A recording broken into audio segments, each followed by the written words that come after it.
In today's episode, we're going to be working on an old Pal Blade Company electrician's knife. Try to bring it back to life. That episode's coming right up. Stay tuned.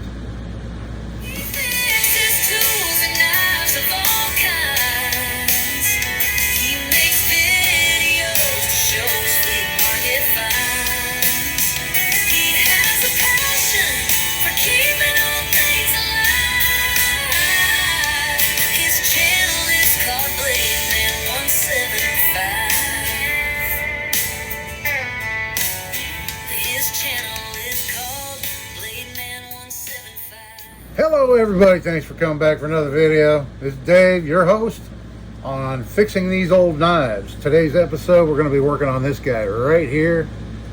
It is a 1935 to around a 1945 Pal Blade Company electrician's knife. It's very stiff. The only thing I've done to it, I put it in my easy homemade liquid rust remover and let it soak for a few hours. Pulled it out and wiped it off, and this is what we have. Doesn't look like we have any real serious pitting in the blades, so that's nice. The screwdriver tip is unfortunately broken off, so we're gonna have to shorten that a little bit, fix that up. This model has a bone handle scale here that's broken, and it's missing it on this side. It has steel bolsters, a steel liner lock. Other models of this knife I've seen have a brass liner lock. This has brass liners with a steel liner lock. So this might put it a little bit earlier, maybe in the 30s rather than the 40s. This might be a pre-World War II knife. Not sure. It did have a bail originally right here that was pinned on. Or a shackle, you may call it. Some people call it a shackle. I call it a bail. Same thing. Anyway, it had one here. So yeah, it used to have one here, and that's missing, long gone. The liner's a little bit bent here, you can see. And so we've got our work cut out for us. I'm going to go ahead and tear this knife apart because the new handles are going to have to be pinned on, and so it needs to be apart for that. So a little bit of history on the Pal Blade Company. There's the Pal Blade Company and there's the Pal Cutlery Company. So the Pal Blade Company merged, I think it was in 1945, with the Utica Knife and Razor Company. And then they changed their tank stamp to the Pal Cutlery Company later on. So enough of that history. Let's get this thing tore down and try to make this into a nice knife again. This is what it looks like right now. Be right back. Okay, we got this blade apart. Here it is. Here's all the pieces. This is the liner that had the bone on it. You see what it looks like underneath that bone. There's the bone. Very brittle. Here's the liner lock. It's fairly thick. But that's what we're looking at there.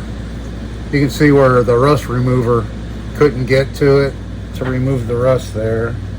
Here's one of the springs. That's the advantage of taking these apart like this. Even if it had the handle scales still attached and didn't need new handles, taking them apart, you can really get them cleaned up nice. Clean up all this stuff, you know. Here's the screwdriver, wire stripper blade there, and then the main spear point blade is right there. All right, I'm going to get all these parts cleaned up real quick. Don't go away. I'll be right back. Okay, folks, I got some work done on this pocket knife, these pieces. I've got these cleaned up pretty nice. There's one of the springs. The other spring's the same. Here's the liner lock. I went ahead and buffed this up a little bit because it's easier to do now than when I get the knife together. on this portion right here.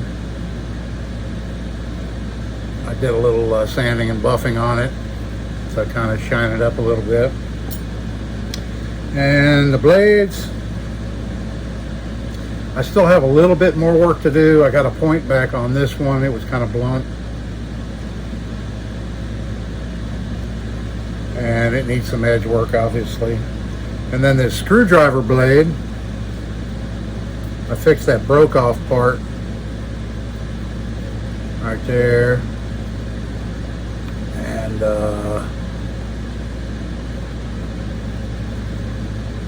it has a little more pitting in it than the main blade on the screwdriver blade, unfortunately. Not too bad, but yeah, we'll clean it up a little bit more once I get it back together. That's where we're at right now. I think I'm going to go ahead and call it for the day. It's been a long day, and we'll get back to work on it in the morning. So I'll be right back in the morning.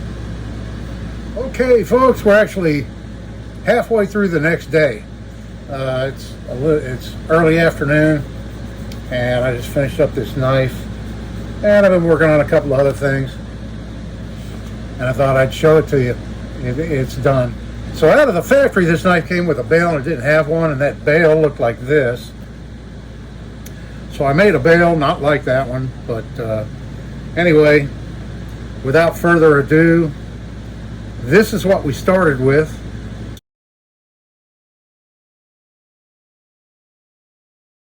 And here it is now. We have a custom stag handled electrician's knife. This side's quite a bit different. That's how stag works out sometimes. I made a copper bail for it, not the best bail I've ever made, but it gets the job done.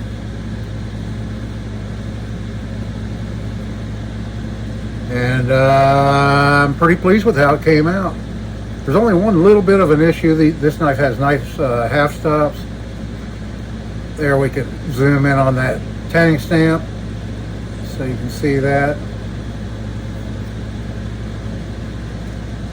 I got a nice edge on this blade, got the chips out of it. It has a nice point now. Very good usable knife. And then there's no snap on it, unfortunately, but it may come back with time. This one has a little bit of a snap to it. And there's the screwdriver blade. And if you remember, when I got this, the liner lock didn't work. And now it works really well. Just a ever so slight amount of play in it. But yeah, the liner lock is working perfectly. And there we have it. You know, I did a quick search online for a stag handled electrician's knife, and I couldn't find one.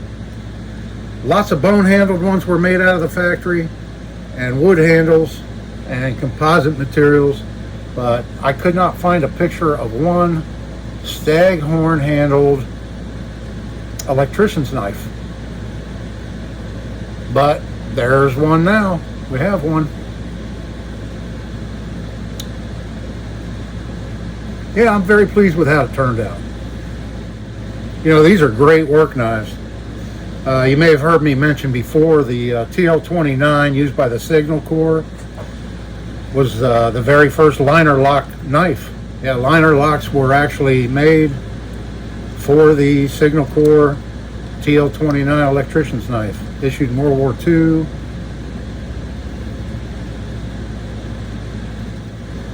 Many, many, many companies made these knives. And so there's a look at it, our custom stag handled electrician's knife made by the PAL Blade Company. Thought it came out pretty decent. This video is probably going to be another short one, but I'll let you know what else I have left to work on. I still have this Klein 1974, I think I said, Klein 3-blade electrician. I have this Western States very old vintage pocket knife right here that I'm going to be working on. It's just like that it's just like this one here. It only had one handle scale, and it's cracked, busted out. This one has nickel bolsters, brass liners, and it did have 2 blades. You can barely see the other blade over here, but yeah, it had 2 blades sharing 1 spring. So I think what I'm going to do with this one, because I really do like this knife, even though the blade's pretty whittled down, but you can barely make out the tag stamp, Western States. Can't remember what year that is. I think I have it written down here somewhere. But I think I'll turn it into a 1-blader, and I'll just make a filler here for this end where this blade was. I'll just put a filler in there. So yeah, you can see where the second blade that broke off rode over this one. So the blade alignment isn't going to be great when I get it done, but I think it'll be a nice looking little pen knife. So I'm going to work on that one at some point here soon. This one here I just showed you, and then I have this one. I may work on this one next, actually. It's another one with a broke off blade, but the handles are intact, very pocket worn. You can see the bone has been really wore down. Or it does have one little crack right here. I think that's showing up on camera. Unfortunately, when you take these apart, sometimes the handles don't make it through the process, especially when they're already cracked and brittle. So I may end up not being able to salvage these handles. I'm going to try my best and see if I can't, because I really do like them. So I think I'm going to give it a shot and see. Turn this one into a 1-blader, take out this broken blade and the center liner, and turn it into a 1-blade. And I may end up getting new handles if I can't save these. They may be fairly brittle. Like I said, you can see that there might be more than one area where it's cracked. I'm not sure, but there's a pretty good crack right there, you can see. So we'll see what we can do with that one. And I just bought another batch of knives on eBay, so they should be coming here pretty soon. I'm going to try to get these done before they arrive and do some videos on those, but plenty more to come. I bought some more knives. I think you're going to like them. They're pretty cool. I will show those to you in a video when they arrive. So let me know what you think down in the comments. Our brass baled, stag handled electrician's knife made by the PAL Blade Company. And do me a favor and hit the like button. That really helps out. Share the video, subscribe if you haven't subscribed already. I would love to hear from y'all. Leave me a comment. Yeah, I'm gaining quite a collection of these electrician knives. I'll tell you, I've got quite a few now. And I've got one more coming in this last batch I just ordered. So I thank everybody for watching the video. I hope you're all having a great day. And this is Dave. See you in the next one.